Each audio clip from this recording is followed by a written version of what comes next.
Hello বন্ধুরা, আমি চলে এসেছি আপনাদের জন্য আবারও একটা নতুন রেসিপি নিয়ে। সঙ্গে আমি প্রীতি। বন্ধুরা, আপনাদেরকে অনেক অনেক স্বাগত জানাই প্রীতি কিচেনে। আজকে আমি আপনাদেরকে একটা নতুন রকমভাবে ভাপা বানিয়ে দেখাবো। আজকে আমি যে ভাপাটা বানাবো, ভাপাটা একটা স্পেশালিটি আছে। এই ভাপাটাকে আমি ভাতে দিয়েও ভাপা করব না, আর এটাকে আমি লাউ পাতার মধ্যেও ভাপা করব না, আর এটাকে আমি কলা পাতাতে দিয়েও ভাপা করব না। এটাকে আমি আজকে কচু পাতার মধ্যে দিয়ে চিংড়ি ভাপা বানাবো। তাহলে বন্ধুরা আপনারা দেখে নিন আমি কিভাবে কচু পাতার মধ্যে চিংড়ি ভাপাটা বানাই। বন্ধুরা, কচু পাতায় চিংড়ি ভাপা করার জন্য যা যা ইনগ্রিডিয়েন্টসগুলো লাগছে আমি আপনাদেরকে সেগুলো প্রথমে দেখিয়ে দিচ্ছি। আমি এখানে প্রথমে দই নিয়েছি, কাঁচা লঙ্কা, আমি কাঁচা লঙ্কাগুলোকে চিড়ে নিয়েছি, চীনাবাদাম বাটা, চারমগজ বাটা, সর্ষে বাটা, আমি এখানে কালো আর সাদা সর্ষে মিক্স করে বেটে নিয়েছি, জিরে বাটা, নারকেল বাটা, সর্ষের তেল। বন্ধুরা, এই সব জিনিসগুলোর পরিমাণ আমি ডেসক্রিপশন বক্সে লিখে দিচ্ছি, আপনারা চাইলে সেখান থেকে দেখে নিতে পারেন। আমি এখানে একটা বাউল নিয়েছি, বাউলটাতে আমি প্রথমে সর্ষে বাটাটা দিয়ে দিচ্ছি,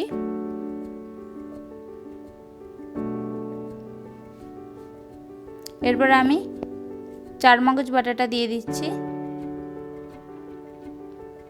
এরপর আমি বাদাম বাটাটা দিয়ে দিচ্ছি, চীনাবাদাম বাটা, এরপর আমি নারকেল বাটাটা দিচ্ছি, এরপর আমি জিরে বাটা দিচ্ছি, দই দিয়ে দিয়েছি,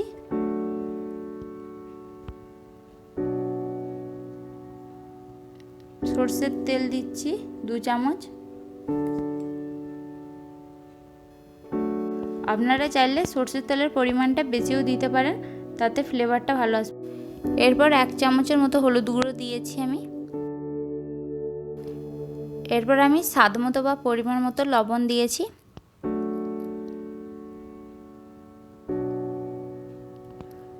এরপর এই সবগুলোকে আমি মিক্স করে নিচ্ছি। বন্ধুরা, এটা ভালোভাবে মিক্স করে নিতে হবে। আপনারা ভিডিওটা স্কিপ না করে প্রথম থেকে শেষ অবধি দেখবেন, আশা করি আপনাদের ভিডিওটা ভালো লাগবে। দেখুন বন্ধুরা, এটা মিক্স করা হয়ে গেছে। এর থেকে আমি 4 চামচের মতো এটা তুলে রাখছি।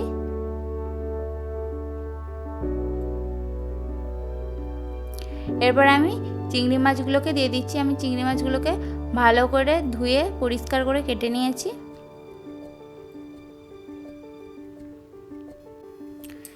চিংড়ি মাছটা দেওয়া হয়ে গেছে।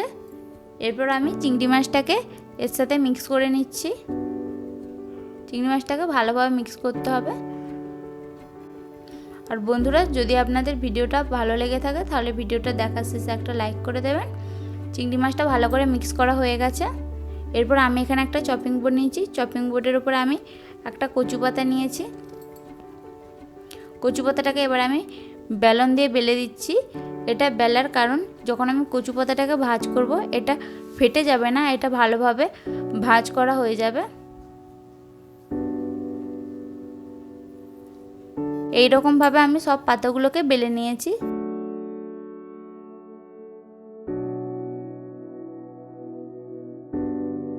এরপর বন্ধুরা, আমি একটা কচু পাতা দিয়েছি। আমি কিভাবে কচু পাতাটা দিচ্ছি আপনারা ভালোভাবে দেখবেন, তবে আপনারা বুঝতে পারবেন। কচু পাতাটাকে এইরকম ভাবে দিতে হবে। এরপর আমি যে আগে যে মশলাটা তুলে রেখেছিলাম সেই মশলাটা দিয়ে দিচ্ছি। এরপর আমি চিংড়ি মাছ মিক্স করাটা দিয়ে দিচ্ছি। আমি এইরকম 3টে পাতায় ভাপা বানাবো, তাই সেই রকম পরিমাণে আমি চিংড়ি মাছটা দিয়ে দিচ্ছি এর মধ্যে। এরপর এটাকে সমান করে চারিদিকে ছড়িয়ে দিচ্ছি। এরপর এর উপর আমি কাঁচা লঙ্কা চিরা দিয়ে দিচ্ছি 2টো। এরপর আমি সাইড দিয়ে ভাঁজ করে নিচ্ছি এটাকে। বন্ধুরা ভাঁজ করার সময় আপনারা একটা জিনিস খেয়াল রাখবেন, ভাঁজটা একটু টাইট করে করবেন যাতে এটা খুলে না যায় ভাপা করার সময়। এরপর আমি উপর থেকে নিচ থেকে ভাঁজ করে দিচ্ছি এটাকে। দেখুন আপনারা আমি কিভাবে ভাঁজটা করেছি, এরকমভাবে আপনারা ভাঁজটা করবেন। এরপর আমি সুতো দিয়ে এটাকে বেঁধে নিচ্ছি। বন্ধুরা আমার ভিডিওটা যদি আপনাদের ভালো লাগে, এরকম নিত্য নতুন ভিডিও পাওয়ার জন্য আমার চ্যানেলটিকে সাবস্ক্রাইব করে আমার পাশে থাকুন। দেখুন বন্ধুরা এরকমভাবে সুতোটা আমি বাঁধছি, আপনারাও ঠিক এইরকমভাবে বাঁধবেন যাতে না খুলে যায় পাতাটা। এরপর এটাকে সুতোটাকে টাইট করে বাঁধবেন। এটা প্রায় বাঁধা হয়ে গেছে। এরপর এটাকে আমি কেটে দিচ্ছি কাঁচি দিয়ে। দেখুন বন্ধুরা আমি এইরকমভাবে প্যাকটা বানিয়েছি। এইরকমভাবে আমি বাকি দুটো বানিয়ে নেব। দেখুন বন্ধুরা আমি সেম প্রসেসে এরকমভাবে বানিয়ে নিয়েছি। দেখাচ্ছি আমি আপনাদেরকে কীরকমভাবে বানিয়েছি তিনটে। দেখুন বন্ধুরা ঠিক যেই রকমভাবে আমি প্রথমে বানিয়েছিলাম সেই রকমভাবে আমি পরের দুটোকেও বানিয়েছি। দেখুন এরপর আমি এখানে একটা কড়াই নিয়েছি, কড়াইয়ের মধ্যে আমি জল দিয়ে দিচ্ছি। বন্ধুরা যেহেতু আমি এটাকে স্টিম করব ওই জন্য আমি এটাতে জল দিয়ে দিচ্ছি। এরপর আমি এরকম একটা স্ট্যান্ড বসিয়ে দিচ্ছি জলের মধ্যে। এরপর আমি এরকম একটা ফুটো ফুটো করা প্লেট দিচ্ছি। আপনাদের কাছে এরকম ফুটো ফুটো করা প্লেট না থাকলে বন্ধুরা এরপর আমি একটু তেল ব্রাশ করে দিচ্ছি, কারণ এটা যাতে না চিটে যায়। এরপর আমি এটাকে ঢেকে দিয়ে একটু জলটা গরম করে নিচ্ছি। এরপর আমি ঢাকনাটা খুলে দিয়েছি আর জলটাও গরম হয়ে গেছে। এরপর আমি এটাকে দিয়ে দিচ্ছি এর উপরে। দেখুন বন্ধুরা আমি তিনটেকেই দিয়ে দিয়েছি। এরপর আমি এটাকে ঢেকে দিচ্ছি। এটাকে আমি 15 থেকে 20 মিনিটের জন্য স্টিম করব। বন্ধুরা আমি আপনাদেরকে 15 থেকে 20 মিনিট পর খুলে দেখাচ্ছি। দেখুন এটা স্টিম হয়ে গেছে। আপনারা এটা পাতাটার কালার চেঞ্জ হয়ে গেছে, আপনারা দেখেই বুঝতে পারছেন যে এটা স্টিম হয়ে গেছে। এরপর আমি এটাকে তুলে নিচ্ছি। এটা তোলার সময় একটু সাবধানে তুলবেন, গরম আছে তো হাতে লেগে যেতে পারে। বন্ধুরা এটাকে যে আমি তুলছি এটা থেকে একটা খুব সুন্দর গন্ধ বেরোচ্ছে। বন্ধুরা আমি আপনাদেরকে একটা খুলে দেখাচ্ছি কেমন হয়েছে চিংড়ি ভাপাটা কচু পাতায়। এরপর আমি এটাকে কাঁচি দিয়ে কেটে দিচ্ছি সুতোটাকে। বন্ধুরা এটা খুব অল্প সময়ের মধ্যে বানিয়ে নিয়ে যায়। এটা ভাতে দিয়ে একটা দিলে যে চিন্তা থাকে যে ভাতের সাথে মিশে যাবে বা কিছু হবে, এটা এরকম জলে স্টিম করলে এটা কিছুই হবে না, এটা ভালোভাবে হয়ে যাবে। বন্ধুরা এটা খেতে খুব সুস্বাদু। আমি তো প্রায় এটাকে বাড়িতে বানাই আর এটা হেলথের জন্য খুব ভালো। এটাতে তো আমরা খুব বেশি তেল ইউজ করছি না, আর এটা তো আমরা পুরোটাই সেদ্ধ খাচ্ছি না।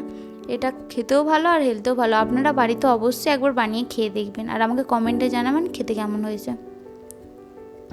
দেখুন বন্ধুরা আমি যেটা খুলছি এটা থেকে একটা খুব সুন্দর ফ্লেভার বেরোচ্ছে। একটা সর্ষে আর সর্ষের তেলের ঝাঁঝালো একটা ফ্লেভারটা খুব সুন্দর আসছে। দেখুন বন্ধুরা এটা দেখতে খুব সুন্দর হয়েছে। বন্ধুরা এটা থেকে খুব সুন্দর একটা গন্ধ বেরোচ্ছে। আমার তো মনে হচ্ছে যেন আমি এক্ষুনি খেয়ে নিই। বন্ধুরা এটা গরম গরম ভাতের সাথে খেলে জাস্ট জমে যাবে একদম। আপনারা খেয়ে দেখবেন গরম গরম ভাতের সাথে, এটা খুবই ভালো লাগবে।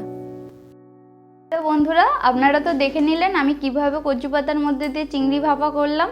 তাহলে বন্ধুরা আপনারাও এরকমভাবে অবশ্যই একবার বাড়িতে ট্রাই করবেন চিংড়ি ভাপাটা কচু পাতার মধ্যে দিয়ে। এটা খেতে খুব টেস্টি লাগে। তাহলে বন্ধুরা আপনাদের যদি আমার ভিডিওটা ভালো লেগে থাকে তাহলে ভিডিওটা দেখাতে একটা লাইক করে দেবেন।